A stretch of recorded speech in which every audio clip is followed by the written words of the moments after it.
সরাসরি আপনাদের নিয়ে যাব। সনদ ঝা আমাদের প্রতিনিধি রয়েছেন আমাদের সঙ্গে। সনদ, ঠিক কোন জায়গায় তুমি রয়েছো? তালিকা কি এখনো দেখা যাচ্ছে? সাধারণ মানুষজন প্রাথমিক প্রতিক্রিয়া কি বলছেন?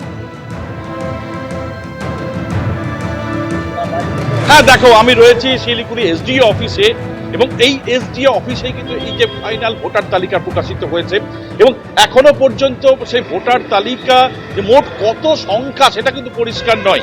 তবে বিএলও আসছেন, বিএলওটা কিন্তু সেই ভোটার তালিকা বুথ ওয়াইজ নিয়ে যাচ্ছেন।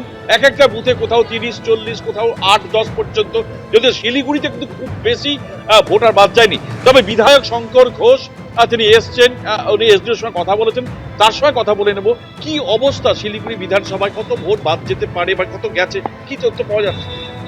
দেখুন, প্রাথমিকভাবে আমি শুধু এটুকু বলি, আমি এসডিও দপ্তরে এসেছিলাম, আধিকারিকদের সাথে কথা বলে প্রাথমিকভাবে যেটুকু বুঝেছি যে এএসডি লিস্টের বাইরে ড্রাফট রোলে যাদের নাম ছিল তাদের মধ্যে প্রায় আনম্যাপড এবং লজিক্যাল ডিসক্রিপেন্সিতে প্রায় 40,000-এর কাছাকাছি যারা হিয়ারিংয়ে ডাক পেয়েছিলেন তার বেশিরভাগই এই হিয়ারিংয়ের এই হার্ডেল পেরিয়ে তাদের নাম উঠেছে। অল্প সংখ্যক নাম বাদ গিয়েছে, আর কিছু সংখ্যক নাম আন্ডার ভেরিফিকেশন আছে যারা যেটা বিচারকরা দেখছেন। এবং এর সাথে সাথে আমি ভারতীয় নাগরিকদের বিশেষ করে আশ্বস্ত করতে চাই যে ইসিআই এই কারো নাম যদি বাদ পড়ে যায় কোনো কারণে, সেক্ষেত্রে তাদের পুনরায় একটা আবেদন করবার জায়গাও রাখবেন বলে আমি শুনেছি। ফলে বৈধ নাগরিকদের নাম বাদ যাওয়ার কোনো যেরকম বিষয় থাকছে না, তার সাথে সাথে আবার অনুপ্রবেশকারীদেরও নাম থাকবারও কোনো জায়গা। একটা বিষয় যেটা যে শেয়ার হতে দেব না, শেয়ার হবে না, আজকে কি বলবেন? আমি শুধু এইটুকু বলবো যে দিনের বেলায় আলো নিভে গেছে কিনা কালীঘাটের বাড়িতে, সেটা একটু আপনাদের রিপোর্টাররা গিয়ে দেখতে পারেন। এই রাজ্যের মুখ্যমন্ত্রী থেকে শুরু করে রাজ্য প্রশাসন যেভাবে এসআইআর কে বিরোধিতা করেছে, এসআইআর কে বন্ধ করতেই হবে তার জন্য যে প্রচেষ্টা তারা নিয়েছিল, সেই প্রচেষ্টা আজ ব্যর্থ হয়েছে। ফাইনাল ভোটার লিস্ট বেরিয়েছে।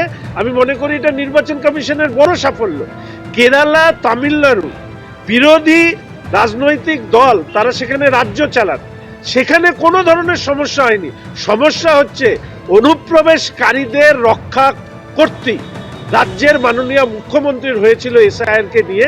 আজকে আমি তো ইসিআই কে ধন্যবাদ দেব, এত বাধা বিপত্তির মধ্যেও তারা যে এই ফাইনাল ভোটার লিস্ট তারা পাবলিশ করলেন, এটা নিশ্চিতভাবে ওই যে স্বচ্ছ ভোটার তালিকা, স্বচ্ছ সরকার, এই যে শব্দবন্ধ, এই শব্দবন্ধের প্রতি সম্মান জানানো। ভূতের মুখে রাম নাম শুনতে তো আমরা অভ্যস্ত নই, কিন্তু এই শান্তনু ঠাকুরের এই দাবি তো কার্যত ভূতের মুখে রাম নাম। উনি জানান একটুখানি উত্তর 24 পরগনা, উনি যে জেলা থেকে, যেখান থেকে উনি সাংসদ হয়েছেন, সেই বনগাঁ লোকসভার মধ্যে কতজন মতুয়া সম্প্রদায়ের মানুষের নাম বাদ গেছে। তপশিলি জাতি উপজাতির মানুষ, ভক্ত, পাগল, দলপতি, গোসাই, মতুয়া সম্প্রদায়ের মানুষ যারা ঠাকুর বাড়িকে শ্রদ্ধা করেন, দুবেলা ওখানে গিয়ে প্রণাম করেন, যেই মানুষগুলো রিলিজিয়াস পারসিকিউশন হয়েছে, শরণার্থী হয়ে এপার বাংলায় এসছেন এবং ন্যাচারাল প্রসেসে ভারতের মাটিতে ইন্ডাক্টেড হয়ে গিয়ে ভোট দিয়ে শান্তনু ঠাকুরকে কেন্দ্রের মন্ত্রী করেছেন। বনগাঁ, বাগদা, রানাঘাট, গাইঘাটা এই অঞ্চলগুলোতে, কল্যাণী, কাদের ভোটে বিজেপির এই বারবারন্ত? সবচেয়ে বেশি নাম উত্তর 24 পরগনা এবং নদিয়ায় বাদ গেছে মতুয়া সম্প্রদায়ের মানুষের নাম। আজকে উনি এসে কুর্তি পড়াচ্ছেন, ক্ষতে প্রলোভ দিচ্ছেন, আর সেই মানুষগুলো যাদের এই 2 মাস ধরে যাদের চিন্তায় ঘুম উড়ে গেছে, যারা আজকে, আমরা তো তৃণমূল প্রথম দিন থেকে বলেছিলাম কোনো বৈধ ভোটারের নাম যেন বাদ না যায়। আজকে শান্তনু ঠাকুরকে কেন বলতে, কেন কদিন আগে হরিণঘাটার বিধায়ককে বলতে হয়েছে অসীম সরকারকে যে কোনো বৈধ ভোটারের নাম বাদ গেলে বিজেপিকেও আমরা ছেড়ে কথা বলবো না? কেন ওনার আত্মীয় সুব্রত সাহুকে বিজেপির গ্রুপ ত্যাগ করতে হয়েছে? কারণ বিজেপির এই অসভ্য এসআইআর প্রসেসের ফলে সবচেয়ে বেশি বিপদে পড়েছে হিন্দু শরণার্থীরা। আজকে শান্তনু ঠাকুর বুঝতে পেরেছে, অনাচার করো যদি রাজা তবে ছাড়ো গদি, মতুয়া সম্প্রদায় বলতে। শান্তনু ঠাকুর বুঝতে পেরেছেন সুতোয় টান পড়েছে, তাই খেলায় পড়েছে, বেড়াল গাছে উঠেছে। কিন্তু বাংলার মানুষ ভুলেনি, আসামে এনআরসি করে বাঙালিদের উপর অত্যাচার যারা করেছিল তার নাম ভারতীয় জনতা পার্টি। আর এখানেও এই এফআইআর কাজ করে যারা বাঙালিকে বৈধ ভোটারকে যারা বেনাগরিক করার চক্রান্ত করছে তাদের নামও ভারতীয় জনতা পার্টি। এই নির্বাচন গুছিয়ে দেবে। মতুয়াগঞ্জ যেটা বিজেপির দুর্গ ছিল সেই দুর্গে বিজেপির নাম ও নিশান মুছিয়ে দেবে। বাংলার মতুয়া সম্প্রদায়, সাধারণ আদিবাসী, এসসি এসটি, তপশিলি জাতি উপজাতির মানুষরা যাদের ভোটে বিজেপির এবার সেই দুর্গে ফাটল শুধু ধরা নয়, এমন অবস্থায় না হবে যে বিরোধী দল হতে গেলে যে 30টা আসন প্রয়োজন সেই 30টা আসন পর্যন্ত বিজেপির কপালে জুটবে না। সেটা বুঝতে পেরেছে বলেই শান্তনু ঠাকুরের এই বিলম্বিত বোধোদয় কিন্তু এতে চিড়ে ফিটবে না। এবিপি আনন্দ এগিয়ে থাকে, এগিয়ে রাখে।